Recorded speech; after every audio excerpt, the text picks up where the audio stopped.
Big gap up और gap down open होने के बाद क्या आपकी साइकोलॉजी होनी चाहिए, क्या मार्केट का डायरेक्शन होना चाहिए और कैसे ट्रेड करना चाहिए, इसके बारे में हम डिस्कस कर लेते हैं। प्रीवियस दिन अगर आप देखोगे बहुत बड़ा गैप डाउन ओपन हुआ और आज बहुत बड़ा गैप अप ओपनिंग हुआ, तो यहाँ पर आपकी साइकोलॉजी क्या होनी चाहिए, इससे पहले आपको प्रीवियस दिन का चार्ट हमेशा समझने की कोशिश करना चाहिए।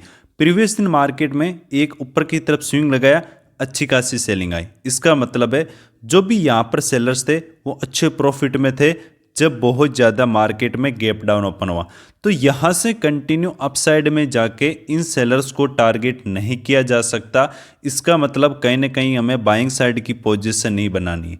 बाइंग की पोजीशन हम कब बनाते हैं, जब ऊपर सेलर के स्टॉप लॉस हो और अगर उनको हमें टारगेट करना हो, उनके प्रॉफिट में अच्छे प्रॉफिट में और स्टॉप लॉस बहुत दूर है, तो हम बाई नहीं कर सकते क्योंकि उनको हम टारगेट नहीं कर सकते। तो जब मार्केट नेगेटिव या गैप डाउन ओपन होता है, एक बात हमेशा ध्यान रखना, वो अपने आप में एक नेगेटिव साइन है कि मार्केट बहुत बड़ा गैप डाउन ओपन हुआ।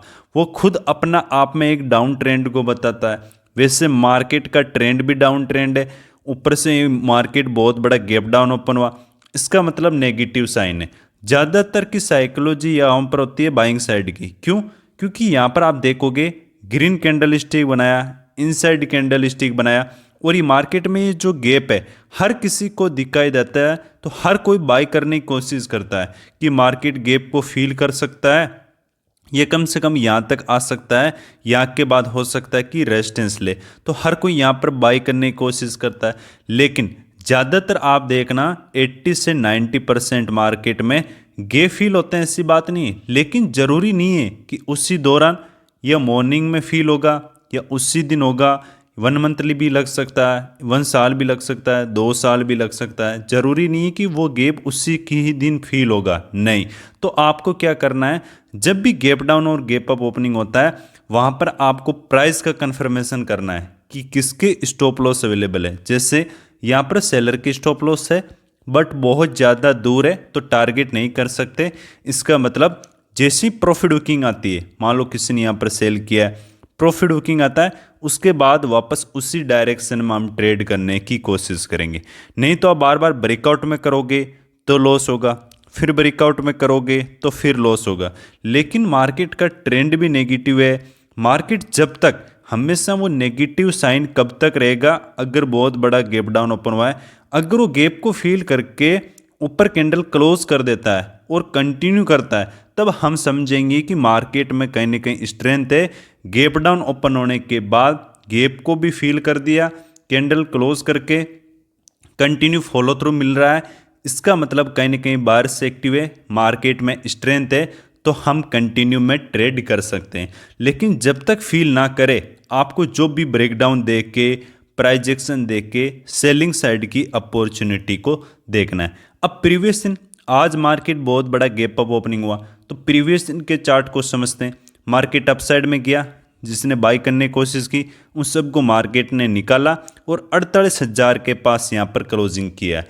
इसका मतलब क्या है, मान लो यहाँ पर बाई किया होगा, किसी ने यहाँ बाई किया होगा, 48,000 पर क्लोज किया है, इसका मतलब है नीचे डाउन साइड में बायर्स के स्टॉप लॉस नहीं है, कहीं ना कहीं यहाँ पर सेलर के स्टॉप लॉस अवेलेबल है।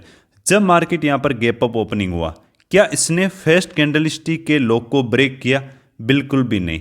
मैंने क्या बोला, बहुत बड़ा गैप डाउन ओपन होता है, वो खुद अपने आप में एक नेगेटिव साइन है, जब तक कि वो फील करके कंटिन्यू मोमेंटम ना करे। सेम अगर बहुत बड़ा गैप अप ओपनिंग हो जाता है तो खुद अपने आप में एक पॉजिटिव साइन है कि मार्केट में बाइंग साइड का मोमेंटम आ सकता है। अगर मार्केट में आपको कुछ प्राइस पॉइंट देखना होता है, जिससे आपको कन्फर्मेशन लेना होता है कि वापस सेलर्स एक्टिव हो रहे हैं या नहीं। देखो मार्केट यहाँ से डाउन साइड क्यों नहीं है, क्योंकि नीचे बायर्स के स्टॉप लॉस है नहीं, कहीं ना कहीं यहाँ पर ये सेलर के स्टॉप लॉस है, तो अपसाइड में जा सकता है। उनके स्टॉप लॉस खाना थोड़ा ज़्यादा आसान है क्योंकि बायर्स के हैस हैं, स्टॉप लॉस है ही नहीं। तो मार्केट जब क्या हुआ, गैप अप ओपनिंग हुआ, नीचे धीरे से गया लेकिन इसके लो को ब्रेक नहीं किया, इसका मतलब कहीं ना कहीं, और यहाँ पर आप देखोगे 48,500 का मार्केट ने सपोर्ट भी लिया। इसको ब्रेक करता तो हम देखते कि वापस कहीं ना कहीं मार्केट में सेलर्स एक्टिव हो रहे हैं, तो हम डाउन साइड की पोजीशन बना सकते हैं, मार्केट का ट्रेंड भी नेगेटिव है।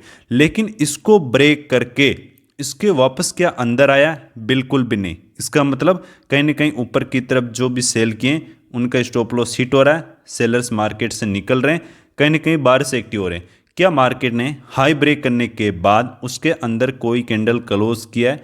बिल्कुल नहीं। तो आपको कोई भी सेलिंग साइड की अपॉर्चुनिटी नहीं देखना है। एक बात हमेशा यहाँ पर पॉइंट को नोट करना, जब भी बहुत बड़ा गैप डाउन या गैप अप ओपनिंग होता है, आपको प्राइस का कंफर्मेशन करना है। एक तो तुरंत अपसाइड जाया, इसका मतलब सेलर्स प्रॉफिट बुकिंग कर रहे हैं।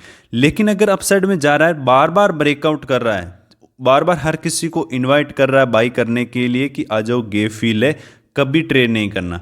मान लो ये मार्केट नीचे आता, इससे बार बार ब्रेकडाउन दिखाता, और फिर क्या सेल करना चाहिए? नहीं, क्योंकि हर कोई पता है कि मार्केट में गैप को फील कर सकता है, तब सेलिंग नहीं देखना है, बाइंग करना है।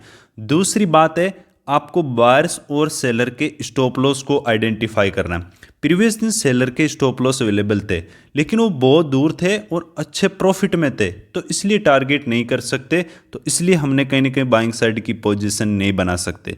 लेकिन यहाँ पर गैप में बाइंग क्यों करना चाहिए? क्योंकि यहाँ पर नीचे बायर्स के स्टॉप लॉस नहीं है। जिसने भी यहाँ बाई किया है, मार्केट डाउन साइड क्लोजिंग किया है, मतलब मार्केट में बायर्स निकल चुके हैं।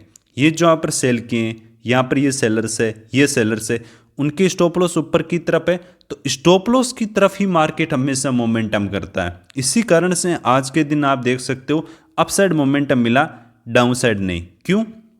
क्योंकि ऊपर सेलर के स्टॉप लॉस है, नीचे बायर्स के स्टॉप लॉस नहीं है। तो जिस तरफ मार्केट में स्टॉप लॉस अवेलेबल होते हैं, हाई प्रोबेबिलिटी होती है कि मार्केट उसी डायरेक्शन में या अपसाइड मोमेंटम करेगा। ये स्टॉप लॉस हिट होएगा, उसके बाद हो सकता है कि होल्ड करे या मार्केट वहां से रिवर्सल हो सकता है। तो थर्ड पॉइंट हमारा क्या है? जब भी बहुत बड़ा गैप अप और गैप डाउन ओपन होता है, वो खुद अपने आप में एक नेगेटिव और पॉजिटिव साइन है।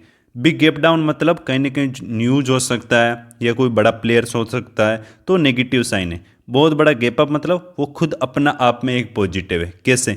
मान लो किसी ने ओवरनाइट यहाँ पर सेल किया होगा, बहुत बड़ा गैप डाउन ओपन हुआ, तो उसको अच्छा खासा प्रॉफिट नजर आ रहा है, तो क्या करेगा? जैसे ही कोई ब्रेकआउट करेगा, अपना प्रॉफिट बुकिंग कर देगा, उसको हम टारगेट नहीं कर सकते। सेम यहाँ पर तो वैसे मार्केट डाउन साइड क्लोजिंग किया है, मार्केट में क्या किया? बायर्स के स्टॉप लॉस ही नहीं है, तो वहां पर मार्केट में सेलर के स्टॉप लॉस को हम टारगेट कर सकते हैं। ये दो बात हमेशा ध्यान रखना। प्रीवियस आप अगर निफ्टी के चार्ट को भी देखोगे, यहां पर क्या है? गैप डाउन ओपन हुआ, थोड़ा सा अपसाइड मोमेंटम किया, सस्टेन नहीं किया, और मार्केट कहीं ना कहीं डाउन साइड में आके क्लोजिंग किया है। इसका मतलब यहां पर भी सेलर के स्टॉप लॉस है। यहाँ पर देख रहे हो कितना धीरे धीरे मार्केट नीचे की तरफ आया, क्योंकि डाउन साइड में बायर्स के स्टॉप लॉस अवेलेबल नहीं है, इसलिए ना तो गैप को फील किया, ना यहाँ पर मार्केट सेलिंग को कंटिन्यू किया। फिर वापस कहीं ना कहीं ये सेलर के स्टॉप लॉस थे, तो मार्केट वापस अपसाइड का मोमेंटम कंटिन्यू किया। बैंक निफ्टी बहुत ज़्यादा स्ट्रॉन्ग था, निफ्टी थोड़ा वीक था, क्योंकि हाई ब्रेक करके यहीं पे कंटिन्यू इसने अब गैप को फील किया है। तो आपको देखना है, जब भी बिग गैप अप और गैप डाउन ओपन होता है, वहां पर बायर्स और सेलर के स्टॉप लॉस को देखना है, first point. Second, price point के मोमेंटम को, कि मार्केट सभी को लग रहा है कि गैप फिल करेगा, तो गैप फिल करने की प्रोबेबिलिटी बहुत ही कम हो जाती है, वहां पर आपको वापस रिवर्सल प्लान करना है। तीसरा, खुद अपना आप में वो नेगेटिव या पॉजिटिव साइन है। बहुत बड़ा गैप डाउन है मतलब नेगेटिव साइन है, बहुत बड़ा गैप अप है इसका मतलब कहीं ना कहीं पॉजिटिव है, आपको बाइंग साइड